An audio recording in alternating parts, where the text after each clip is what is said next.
श्रीमद् भगवत गीता अध्याय 6 श्लोक 46। तपस्विभ्योऽधिको योगी ज्ञानिभ्योऽपि मतो अधिकः कर्मिभ्यश्चाधिको योगी तस्मात् योगी भवार्जुना। भगवान श्री कृष्ण अर्जुन को योगी के महत्व और श्रेष्ठता के बारे में समझाते हुए कहते हैं, एक योगी का स्थान कठोर तपस्या करने वाले तपस्वियों से कहीं अधिक ऊंचा है। इतना ही नहीं, योगी को शास्त्रों का ज्ञान रखने वाले विद्वानों यानी ज्ञानियों से भी श्रेष्ठ माना गया है। इसके साथ ही फल की इच्छा रखकर कर्म करने वाले लोगों यानी सकाम कर्मियों की तुलना में भी योगी का दर्जा श्रेष्ठ है। चूंकि योगी इन सभी से उत्तम स्थिति में होता है, इसलिए हे अर्जुन, तुम भी योगी बनो। अर्जुन के मन में एक प्रश्न था कि जिस व्यक्ति के पास श्रद्धा तो है लेकिन संयम या योग में पूर्णता नहीं है, अंत में कौन सी गति प्राप्त होती है। इस प्रश्न का उत्तर देते हुए भगवान श्री कृष्ण अर्जुन को अपना स्पष्ट मत बताते हैं। वे कहते हैं, मेरी दृष्टि में योगी तपस्वियों से श्रेष्ठ है, वो शास्त्र के ज्ञानियों से भी श्रेष्ठ है और सकाम कर्म करने वालों से भी उत्तम है। इसलिए हे अर्जुन, तुम योगी बनो। योगी शब्द का मूल अर्थ है प्रभु के साथ संबंध जोड़ने वाला। युज धातु का अर्थ ही जुड़ना होता है। हम अक्सर योगी का अर्थ सबसे कटा हुआ या विरक्त समझ लेते हैं, लेकिन वास्तव में जो ईश्वर के साथ जुड़ा है वही योगी है। भगवान यहाँ तपस्वी, ज्ञानी और कर्मयोगी इन तीनों की तुलना में भक्त हृदय वाले योगी का महत्व बढ़ा रहे हैं, जो उनसे प्रेम पूर्वक जुड़ा हुआ है। ऐसा नहीं है कि तपस्वी या ज्ञानी श्रेष्ठ नहीं है। तपस्वी, ज्ञानी और कर्मयोगी ये सभी भगवान की फर्स्ट क्लास यानी उत्तम संतानें हैं, कोई भी निम्न श्रेणी का नहीं है।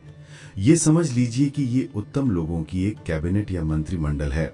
लेकिन प्रश्न ये है कि इनमें प्रेसिडेंट यानी प्रमुख किसे बनाया जाए। भगवान की नजर में ये सभी उदार हैं। तपस्वी शारीरिक कष्ट सहते हैं और तप करते हैं, लेकिन ये जरूरी नहीं कि उस शारीरिक तप से उनका अपेक्षित मानसिक विकास भी हो।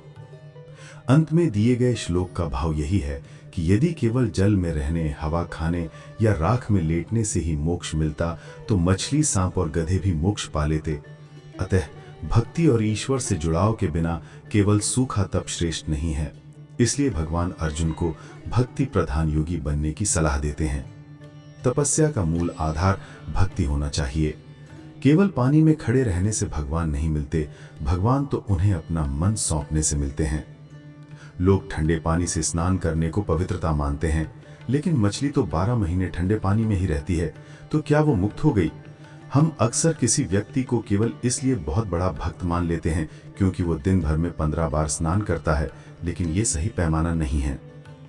शास्त्रों में कहा गया है, अत्याचारस्तु मालिन्या, अर्थात बहुत अधिक बाहरी दिखावा या आचार करना मलिनता है।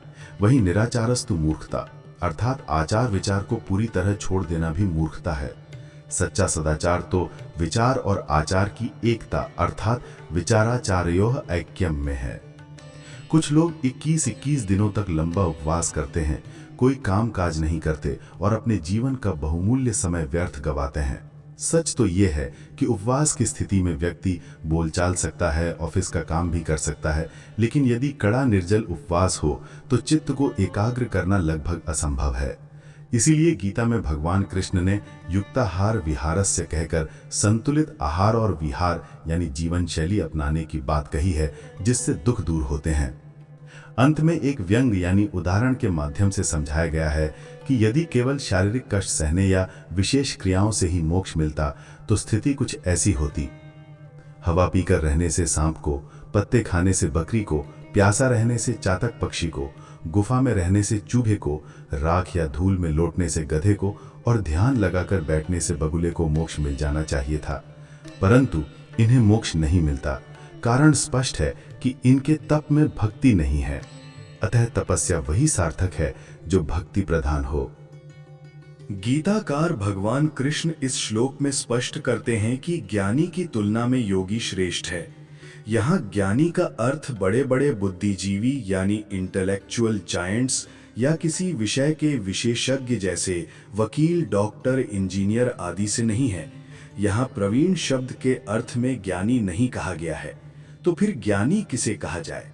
सच्चा ज्ञानी वह है जो अपनी वासनाओं को पहचानने और विकारों को नियंत्रित करने का प्रयास करता है तथा कामनाओं को दूर करने के लिए मेहनत करता है।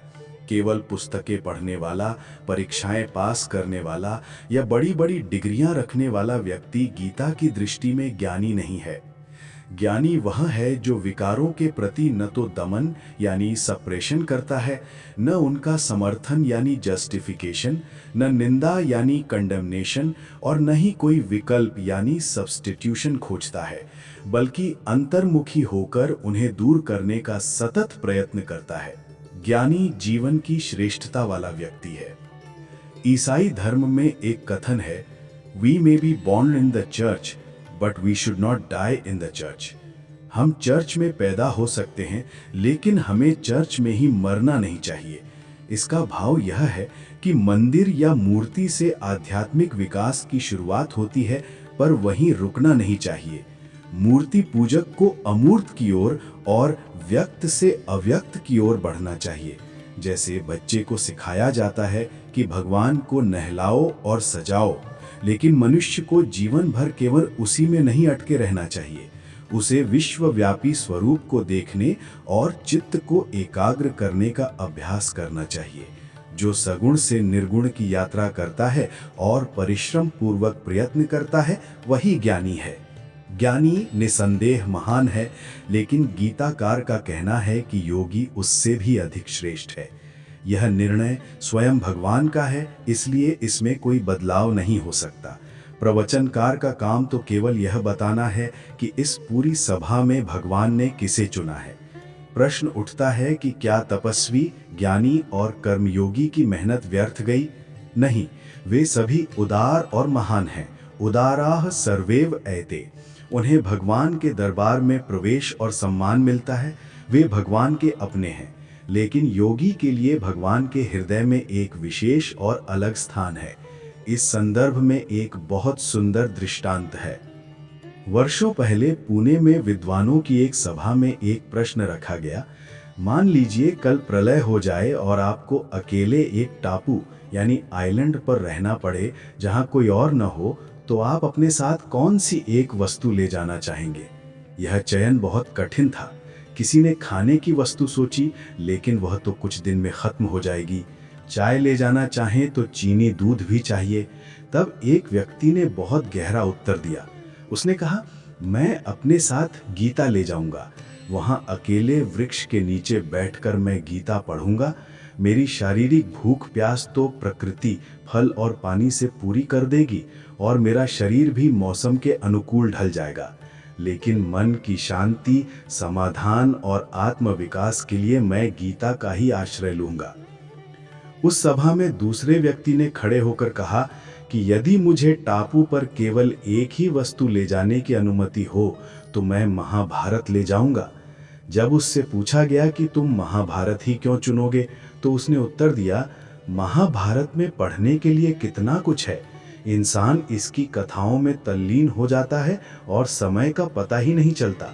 यह इतिहास होते हुए भी किसी रोचक उपन्यास जैसा है। उसने आगे एक बहुत पते की बात कही, मेरे मित्र ने जो गीता मांगी थी वह तो मेरे द्वारा मांगे गए महाभारत में अपने आप आ जाती है। यानी मुझे महाभारत का विशाल ज्ञान तो मिलेगा ही, साथ में गीता भी मिल जाएगी। ठीक इसी तरह यहाँ भगवान ने केवल एक शब्द कहा है, योगी। हमें शायद तुरंत समझ न आए, लेकिन जैसे महाभारत में गीता समाहित है, वैसे ही योगी शब्द के भीतर तपस्वी, ज्ञानी और कर्मयोगी तीनों समाहित हैं। तपस्वी, ज्ञानी और कर्मयोगी बने बिना कोई पूर्ण योगी नहीं बन सकता। इन तीनों के मिश्रण से ही योगी बनता है। भगवान ने एक ही शब्द में तीनों गुणों की मांग कर ली है। योगी शब्द युज धातु से बना है, जिसका अर्थ है जुड़ना। जो भगवान से जुड़ गया वो योगी है। प्रश्न ये उठता है कि भगवान ने गीता में भक्त के बजाय योगी शब्द का प्रयोग क्यों किया। इसका कारण ये है कि कई बार भक्त शब्द के साथ अज्ञानता का भाव जुड़ जाता है। बहुत से लोग केवल पूजा पाठ या भावुकता यानी रोना धोना भजन करना को ही भक्ति मान लेते हैं, लेकिन उनके पास ज्ञान नहीं होता। ऐसे अज्ञानी भक्त को ज्ञान प्राप्त करने के लिए अगला जन्म लेना ही पड़ता है। केवल भावुकता वाली भक्ति बिना हड्डियों के शरीर जैसी है, जो खड़ी नहीं हो सकती। दूसरी ओर कुछ लोग केवल शुष्क ज्ञान के पीछे भागते हैं और अजीबोगरीब मानसिक कसरत, जैसे सोचो कि हाथ नहीं है, पैर नहीं है, को ही ध्यान मान बैठते हैं। ऐसी बातें इंसान को भ्रमित कर सकती हैं। इसलिए भगवान अर्जुन को समझाते हैं कि हजारों लोगों की अलग अलग बातें सुनने के बजाय शास्त्रों को ही प्रमाण मानो। तस्मात् शास्त्रम प्रमाणम ते। संत तुकाराम ने कहा है, ज्ञानियांचा घरी भक्तीचा दुष्काळ, अर्थात कई ज्ञानियों के घर में भक्ति का अकाल होता है। उनके जीवन में प्रेम और भाव की नमी नहीं होती। भगवान ऐसे कोरे ज्ञानियों से भी कहते हैं कि तुम्हें अभी और जन्म लेने होंगे ताकि तुम्हारे जीवन में भक्ति आ सके। कुछ लोग बहुत ज्ञानी होते हैं और उनके हृदय में भक्ति की नमी भी होती है, लेकिन वे काम करने में आलसी, प्रमादी होते हैं। वास्तव में योगी वही है जिसका मस्तिष्क ज्ञान से भरा हो, हृदय भाव भक्ति से परिपूर्ण हो और जिसके हाथों से निरंतर कर्म योग होता रहता हो। इसीलिए भगवान ने यहाँ भक्त शब्द का प्रयोग न करके योगी शब्द चुना है। जैसे अलग अलग चीजें खाने में वो स्वाद नहीं आता जो उन्हें मिलाकर, भेल बनाकर खाने में आता है, उसी प्रकार योगी शब्द में एक विशेष स्वाद है। जैसे महाभारत में गीता समाहित है, वैसे ही योगी शब्द के भीतर तपस्वी, ज्ञानी और कर्मयोगी तीनों समाहित हैं। भगवान ऐसे ही साधक को अपनाते हैं। जब एक ही शरीर अर्थात खोखे के भीतर कर्म, ज्ञान और भक्ति तीनों एक साथ मिल जाते हैं तो वहां से अहंकार, अहम विदा हो जाता है। अहंकार को पचाने की क्षमता किसी और में नहीं, केवल भगवान में है। जैसे चूहे को पकड़ने के लिए पिंजरे में स्वादिष्ट भोजन लटकाया जाता है और चूहा खाने के लालच में फंस जाता है, वैसे ही भगवान को पकड़ने का भी एक उपाय है। भगवान को ज्ञान, भक्ति, कर्म का ये मिश्रण बहुत प्रिय है। जहां ये तीनों एक साथ होते हैं, भगवान दौड़ कर आते हैं और भक्त के हृदय रूपी पिंजरे में कैद हो जाते हैं। वहां आकर वे भक्त के अहंकार को खा जाते हैं। यही सच्ची मुक्ति है। जब मैं मिल गया भगवान से तो बात मुक्ति की चालू हो गई। भक्त के भीतर से अहंकार नाश पा गया, यही उसका मोक्ष है। यदि आप केवल तपस्वी हैं तो भगवान आपका आदर सत्कार करेंगे। यदि आप ज्ञानी हैं तो वे कभी कभार आपसे पूछ लेंगे, भाई दुनिया कैसी चल रही है, आपका क्या मत है। यदि आप कर्मयोगी हैं तो वे आपकी पीठ थपथपाएंगे, प्रशंसा करेंगे या मानपत्र भी देंगे, परंतु वे इनमें से किसी को भी उठाकर अपनी छाती से नहीं लगाएंगे। भगवान केवल योगी को ही अपने गले लगाते हैं। योगी बनने का अर्थ ही है एक साथ तपस्वी, ज्ञानी और कर्मयोगी होना। पुराणों में वर्णित भक्त और गीता का योगी अलग अलग है। सामान्य भक्त दुखी, जिज्ञासु या किसी कामना अर्थार्थी से भरा हो सकता है। वो रोता गिड़गिड़ाता है या विह्वल होकर पागलपन जैसा व्यवहार करता है। लेकिन गीता का योगी संतुलित है। आदि शंकराचार्य ने कहा है, न स्नानेन न दानेन, अर्थात केवल स्नान, दान या सैकड़ों प्राणायाम करने से भगवान नहीं मिलते। एक श्लोक में बहुत सुंदर उदाहरण दिया गया है, वीणायाह रूप सौंदर्यम, अर्थात वीणा दिखने में सुंदर हो और उसे बजाने की कला भी अद्भुत हो तो उससे केवल लोगों का मनोरंजन यानी प्रजारंजन हो सकता है, लेकिन उससे साम्राज्य नहीं मिलता। उसी प्रकार केवल भावुक होना, रोना, हंसना या अच्छा आचरण रखना लोगों को अच्छा लग सकता है, लेकिन विश्व साम्राज्य यानी परम पद पाने की योग्यता तो केवल पूर्ण योगी बनने में ही है। इसलिए भगवान अर्जुन से कहते हैं, हे अर्जुन, तू योगी बन। तीसरे प्रकार के ज्ञानी के विषय में आदि शंकराचार्य जी कहते हैं, वाग वैखरी शब्द झरी, अर्थात वाणी का प्रवाह और शास्त्रों की व्याख्या करने की कुशलता विद्वानों के मनोरंजन या आजीविका यानी भोग के लिए तो हो सकती है, लेकिन इससे मुक्ति नहीं मिलती। ऐसा व्यक्ति केवल तर्कों में उलझता रहता है, जैसे घटपट की खटपट या सांख्य शास्त्र के 25 तथ्यों को रटने में ही लगा रहता है। इससे कुछ हासिल नहीं होता। सच्चा योगी तो वो है जिसका मस्तिष्क ज्ञान से भरा हो, हृदय प्रभु प्रेम से लबालब हो और जिसके हाथों से निरंतर कर्मयोग होता रहता हो। ऐसे व्यक्ति को ही भगवान आकर गले लगाते हैं और उस योगी का शरीर स्वयं एक तीर्थ बन जाता है। एक बार एक पति पत्नी के बीच झगड़ा हुआ। आवेश में आकर पत्नी ने घर छोड़ दिया और पति भी गुस्से में घर से निकल गया। पत्नी ने सोचा, मैं अब भगवान को प्रसन्न करूंगी, और इसी तरह 10-15 साल बीत गए। लेकिन धीरे धीरे उसे अकेलेपन का एहसास होने लगा। एकाकी जीवन का दुख बहुत बड़ा होता है। उसे पछतावा हुआ कि मैंने व्यर्थ ही इतना गुस्सा किया। झगड़े में केवल मेरे पति की ही गलती नहीं थी, मेरा भी दोष था। मैंने बिना विचारे घर छोड़ दिया और इतनी बड़ी सजा भोग रही हूं। उसने सोचा कि वापस जाकर पति के पैर पकड़ लूंगी। वह गांव लौटी तो पता चला कि जिस दिन वह गई थी उसी दिन उसका पति भी घर छोड़कर चला गया था। पड़ोसियों ने बताया कि तुम्हारे जाने के बाद हम लोगों ने तुम्हारे घर की लकड़ियां निकाल ली, अब बस एक खंभा बचा है। यहाँ समाज पर एक व्यंग है। लोग चोरी करते हैं और बहाना बनाते हैं कि हम और वो भाई भाई हैं। भगवान तो सब जगह है। मंदिर का पैसा हो या भगवान का भाग, सब प्रसाद समझकर हजम कर जाते हैं। अब वह महिला अपने पति को खोजने के लिए तीर्थों में भटकने लगी। वह बूढ़ी हो चुकी थी और उसका पति भी अब तक वृद्ध हो गया होगा।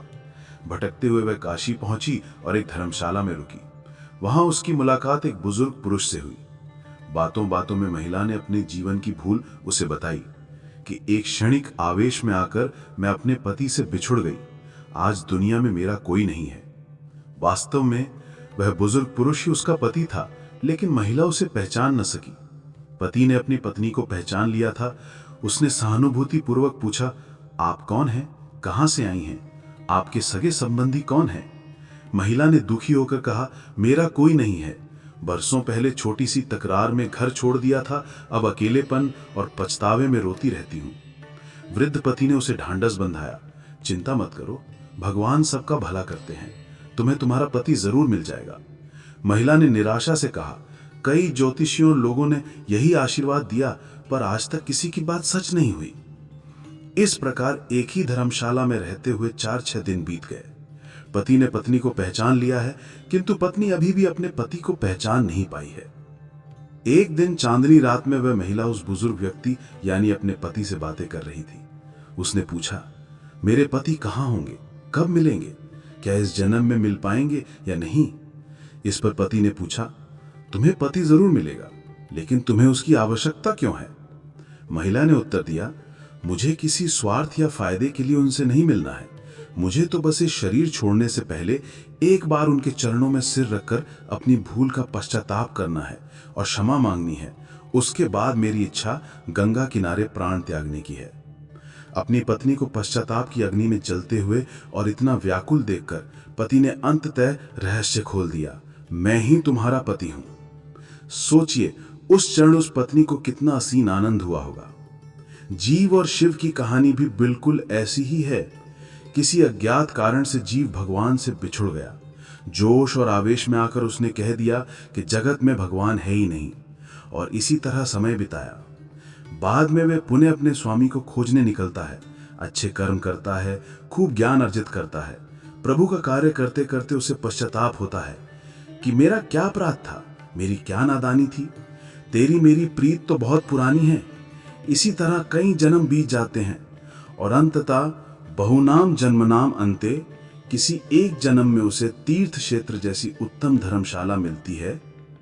शंकराचार्य जी विवेक चूड़ामणि में कहते हैं, जीवों में मनुष्य जन्म मिलना दुर्लभ है, उसमें भी पुरुषत्व, और उससे भी अधिक दुर्लभ है विप्र यानी विशिष्ट ज्ञान दृष्टि वाला होना। विप्र होने के बाद भी वैदिक धर्म मार्ग में तत्पर होना और विद्वता प्राप्त करना अत्यंत कठिन है। आत्मा अनात्मा का विवेक और स्वानुभव करोड़ों जन्मों के पुण्यों के बिना प्राप्त नहीं होता। जब जीव को ऐसी उत्तम धर्मशाला मिलती है जहां वह ईश्वर के विरह में रो रहा होता है, वहीं ईश्वर भी आकर निवास करते हैं। ईश्वर धीरे से पूछते हैं, तुम कौन हो? जीव कहता है, क्या कहूं, बहुत दिनों से अच्छे कर्म कर रहा हूं, उनसे मिलने की इच्छा है, पर कौन जाने वे कहाँ होंगे और कैसे होंगे। तब भगवान उसे आश्वासन देते हैं और अंत में अपनी वास्तविक पहचान देते हुए कहते हैं, मैं ही तुम्हारा स्वामी हूं। जब भगवान जीव को अपनी पहचान दे देते हैं, उसके बाद उसका पूरा संसार और रहन सहन ही बदल जाता है। जिस शरीर के भीतर भगवान स्वयं आकर कहें, मैं तुम्हारा स्वामी यानी धनी हूं, वही सच्चा योगी का शरीर कहलाता है। जिस शरीर में ज्ञान, कर्म और भक्ति सब कुछ समाहित हो, वह शरीर स्वयं में एक तीर्थ है। आदि शंकराचार्य और वल्लभाचार्य जी के जीवन में भगवान ने संभवतः ऐसी ही पहचान दी होगी, इसीलिए उनका जीवन हमें तीर्थ समान पवित्र लगता है। कर्मों के फलस्वरूप प्राप्त होने वाला ये अंतिम मानव शरीर ही योगी का शरीर है। इसके बाद कर्मों के कारण नया शरीर नहीं मिलता। यदि इसके बाद वह जीव वापस आता भी है तो वो कर्म बंधन से नहीं बल्कि जागतिक आवश्यकता यानी यूनिवर्सल नेसेसिटी के रूप में आता है। चूंकि योगी का जीवन कर्म शरीर का अंतिम पड़ाव है, इसलिए भगवान उसे गले लगाते हैं और कहते हैं, डरो मत, मैं ही तुम्हारा स्वामी हूँ। साधारण मनुष्य के लिए मृत्यु प्रयाण काल है, जहां से वापस लौटना पड़ता है, लेकिन योगी के शरीर के लिए ये अंत काल है, जहां पूर्ण विराम और मुक्ति है। जिस शरीर में तपस्वी, ज्ञानी, कर्मयोगी और भक्त इन चारों का मिश्रण हो, ऐसा योगी भगवान को अत्यंत प्रिय होता है। भगवान स्वयं ऐसे शरीर को अपनी पहचान देते हैं। ऐसा योगी कर्म करते हुए भी कर्म में लिप्त नहीं होता।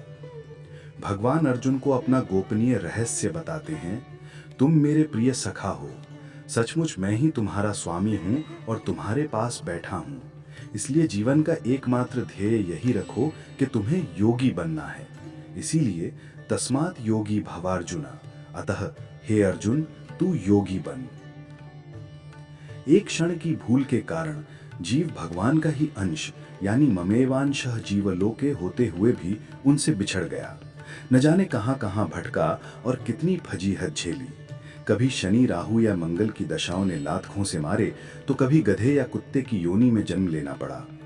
विचित्र संबंधों और विचित्र जन्मों का अनुभव करते हुए मनुष्य का विकास होता गया।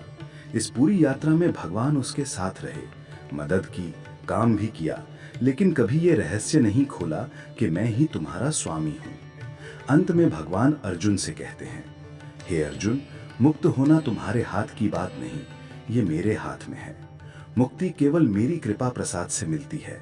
तुम्हारा काम बस इतना है कि तुम ऐसे योगी बन जाओ कि तुम्हारे शरीर के भीतर मैं आकर निवास कर सकूं। यही अंतिम स्थिति है। इसके बाद का जन्म प्रभु की इच्छा से होता है, कर्म से नहीं। दुनिया में तरह तरह के लोग तुम्हें अलग अलग सलाह देंगे। कोई कहेगा ऐसे करो, कोई कहेगा वैसे करो। कई लोग मुक्ति देने का दावा भी करेंगे, लेकिन तुम मुक्ति मांगना मत। वो किसी और के हाथ की बात नहीं है, उसे मैं स्वयं देख लूंगा। हम अक्सर कहते हैं कि भगवान हमारे स्वामी हैं, लेकिन क्या भगवान ने कभी सामने से कहा? हम तो केवल अनुमान लगाते हैं। हो सकता है हम केवल कर्म के अधीन हों। जीवन की सार्थकता यानी इतिश्री केवल योगी बनने में है। यही इस उपदेश का फल है। भगवान ने ये श्लोक विद्वता दिखाने के लिए नहीं, बल्कि अत्यंत प्रेम, सहृदयता और आत्मीयता के साथ कहा है। इसके बाद एक उपसंहारात्मक श्लोक कहकर भगवान इस अध्याय को पूर्ण करते हैं।